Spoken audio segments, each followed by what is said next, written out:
Let's talk about something that most of us would rather avoid, what it feels like when love begins to fade. Not just the absence of butterflies or the shift from fireworks to routine, but the quiet, creeping withdrawal that happens when someone no longer loves you. It doesn't happen in an instant. It's not a light switch. It's more like a slow dimming of a room you didn't even realize was growing darker. And while everyone's story is different, there are patterns, there are signs. There are 3 things people often do first. 3 early warnings we often ignore because we don't want to believe what they're telling us. When someone no longer loves you, the very first thing that often disappears is their curiosity about you. And it sounds so small, right? But it's everything. Love isn't just passion or grand gestures, it's presence.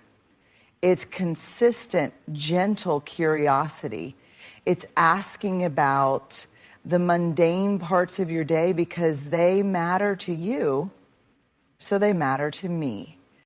It's leaning into your world, not because I have to, but because I want to know what made you laugh, what frustrated you, what you're dreaming about lately. When love begins to fade, that hunger to know you begins to fade too. They stop asking how you're feeling, not just the surface level, how was your day, but the real quiet check-ins. Are you okay? What's been weighing on you? Are you happy here with me? They stop noticing the details, the shift in your mood, the way your voice softens when you're unsure, the subtle signals that once invited connection. The person who used to ask about your childhood, your scars, your favorite songs, now barely remembers your favorite color. And the worst part is you start to notice, but you tell yourself not to. You tell yourself they're tired, that it's stress, that they're just distracted lately. You fill in the silence with excuses because the truth that someone no longer wants to know you deeply feels unbearable. But that loss of curiosity, it's not just a withdrawal. It's a disconnect of intimacy. When someone stops being curious about you, it's often because they've stopped seeing your heart as essential to theirs. They no longer seek to understand you because they're no longer trying to hold you. And when you're no longer held in someone's attention, you begin to disappear in the relationship. Not loudly, quietly, softly, tragically. So pay attention to the quiet places, to the lack of questions, to the empty pauses where once there was interest. Because when curiosity dies, closeness goes with it. And without closeness, love turns into routine, into convenience, into absence that still sleeps beside you. When someone no longer loves you, the second thing they often do is replace effort with excuses. And at first it's subtle, so subtle that you don't even realize it's happening until you're sitting alone in a moment you were supposed to share. There was a time when they showed up not just physically, but emotionally, mentally, wholeheartedly. They texted back without delay. They planned things, remembered small details, made space in their day for you, not because they were trying to impress you, but because they cared. Love, when it's present, doesn't feel like work. It becomes the work we want to do. It's natural to prioritize the people we care about.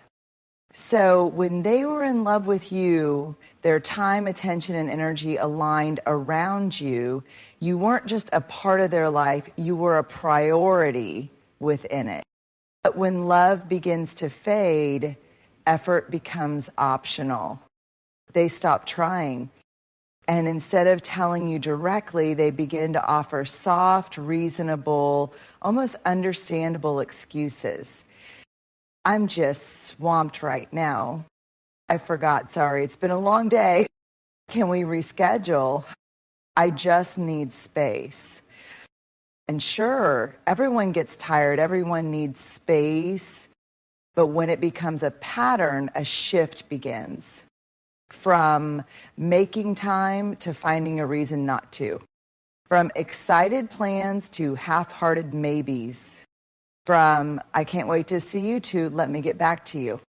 And what stings the most? You feel the difference, but you keep forgiving it. You defend them to yourself. You romanticize the early days to quiet the ache of what's no longer happening now. You tell yourself you're asking for too much when really you're asking for what was once freely given. Here's the thing. People make time for what they value. They protect what they care about. Effort isn't about grand gestures. It's about presence, consistency, and choosing someone again and again, even on the boring days. So when someone who once chose you with both hands begins to only show up when it's convenient, when everything starts to feel one-sided, it's not about busyness. It's not about life being crazy right now. It's about emotional disinvestment. It's about love exiting the relationship quietly, one canceled plan, one delayed reply, one missed moment at a time. And here's where it gets hard. You can't fix it by trying harder, because effort is not something you can drag out of someone. It's something they have to want to give. So when their effort becomes excuses, let that be your mirror, not to show you what you're lacking, but to remind you of what you deserve. Someone who doesn't need convincing to care. Someone who doesn't have to be begged to show up. Someone whose love shows itself in action, not just apology. One of the most painful signs that someone no longer loves you isn't loud. It doesn't come in the form of slammed doors or shouting matches. That comes quietly when you start to notice you're no longer part of their future. You stop hearing we. You start hearing I. I've been thinking about moving. I want to go back to school. I might take that job overseas. They talk about their dreams, their plans, their next chapters, and your name is missing from the narrative. And you sit there nodding, smiling, supporting, but something inside you is breaking. Because you realize that somewhere between us and me, you got a race. Not violently, not intentionally, but slowly, like ink fading on a page. And the tragedy is this person still might be beside you. They still sleep next to you. They still ask if you need anything from the store. But emotionally, spiritually, they're walking a road you're no longer invited to travel. In the beginning, they used to dream with you. You'd talk about vacations you wanted to take, the home you'd build, the kids, maybe the adventures. Your name was planted in the soil of every possibility. But now, they talk about someday in a way that feels distant. They hesitate when you say, should we go together? They smile politely and change the subject. Mm-hmm. Or worse, they tell you it's not the right time, that they don't know what they want. And you know that's not the full truth, because what they mean is they don't know if they want you in what they want. And that's a brutal truth to sit with. But it's also a necessary one, because we can't keep tying ourselves to people who have emotionally untied themselves from us. We can't keep building futures in our hearts that are already empty in theirs. When someone stops imagining a life with you, they've already begun the process of letting go. They just haven't said it out loud yet. Maybe because they're afraid. Maybe because they don't want to hurt you. Maybe because part of them still wishes they could feel what they used to feel. But you can't stay loyal to a version of the relationship that only exists in your mind. If you keep reaching for a future that doesn't include you, both you will break your own heart trying to hold what they've already dropped. You deserve to be in someone's vision, not just as a placeholder, not as a question mark, but as a part of the picture, as someone who is counted, considered chosen. So if their plans are unfolding without your name in them, don't fight to stay in the margins. Write your own story. Dream your own dreams. And make sure that next time you build your future with someone who's still dreaming with you. Sometimes it ends in dust, a slow settling of silence, of space, of absence where presence used to live. We tend to believe that heartbreak arrives with a bang, an affair, a fight, a betrayal, a door slammed shut. But more often than not, when someone no longer loves you, it doesn't look like a storm. It's like the quiet drought. No big declarations, no formal exits. It's just this slow unraveling of what once held you together. You stop talking about things that matter. If you stop laughing as much, you stop touching each other just because you want to, not because it's routine. The good morning text shows up later. The good night kiss gets missed once, then twice, then becomes an afterthought. And you tell yourself this is just a rough patch. You believe that it's just the season you're in, that maybe things will get better when work slows down, when the kids are older, when you both get some rest.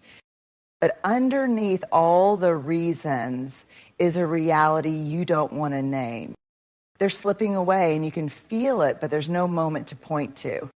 No evidence to hold up and say, look, here's the proof it's falling apart. And that's what makes it so painful. Subtlety robs you of certainty.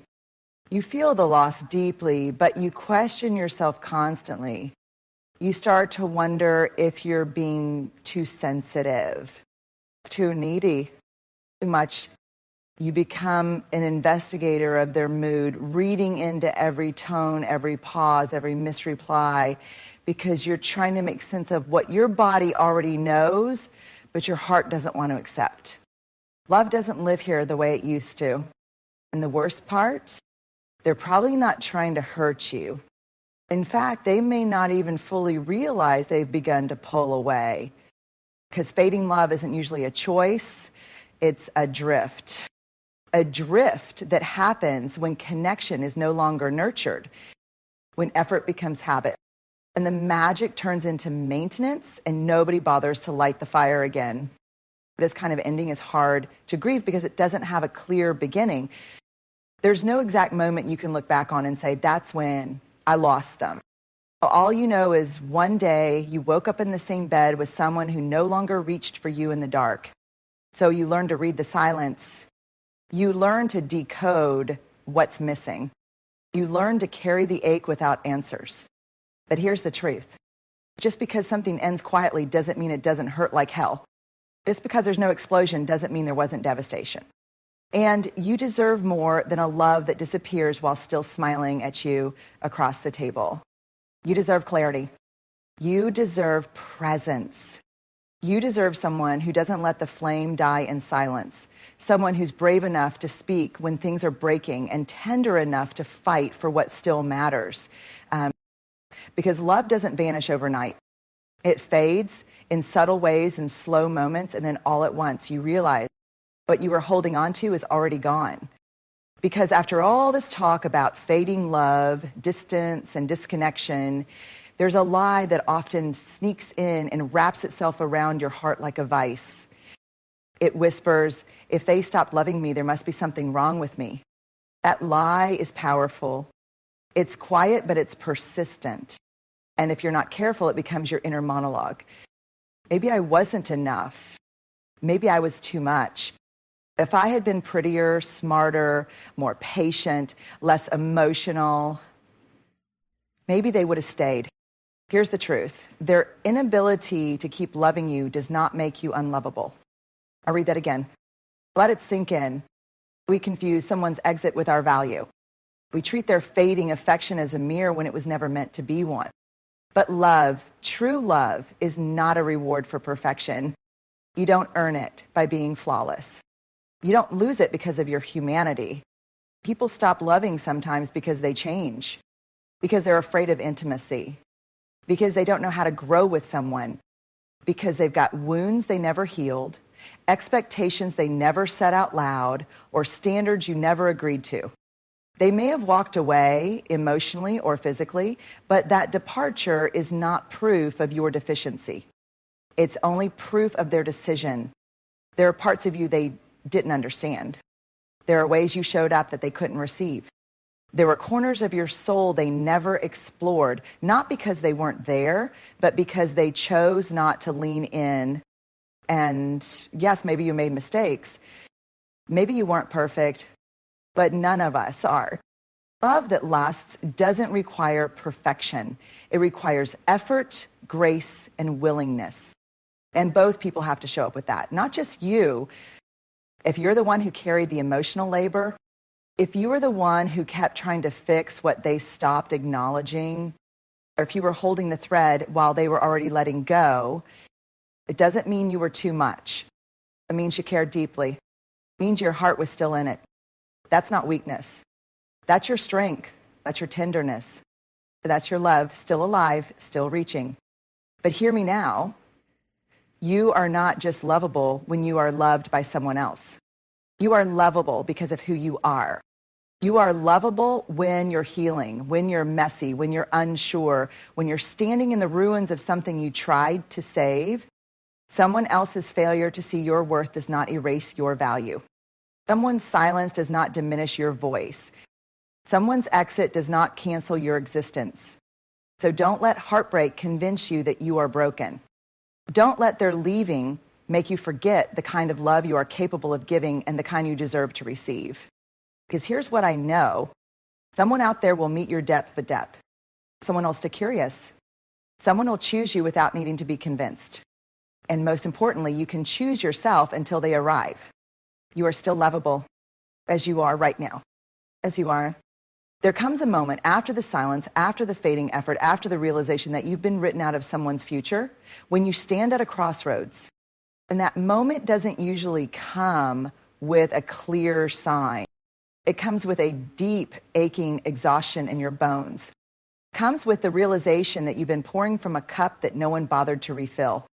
And it comes when you finally ask yourself, when did I stop choosing me? Because that's what happens when we love someone who no longer loves us. We abandon ourselves piece by piece, gently at first, then more aggressively until we're a shell of who we were when we first met them. We quiet our needs so we won't be too much. We shrink our truth to protect their comfort. We stay silent to avoid conflict. We forgive things that still hurt. We pretend we're okay with less just to hold on to a version of the relationship that no longer exists. And all of that pretending comes at a cost, you. But here's the truth. The healing doesn't start when they come back. It doesn't start when you get closure. It doesn't even start when they say, I'm sorry. The healing starts when you stop waiting, when you turn inward,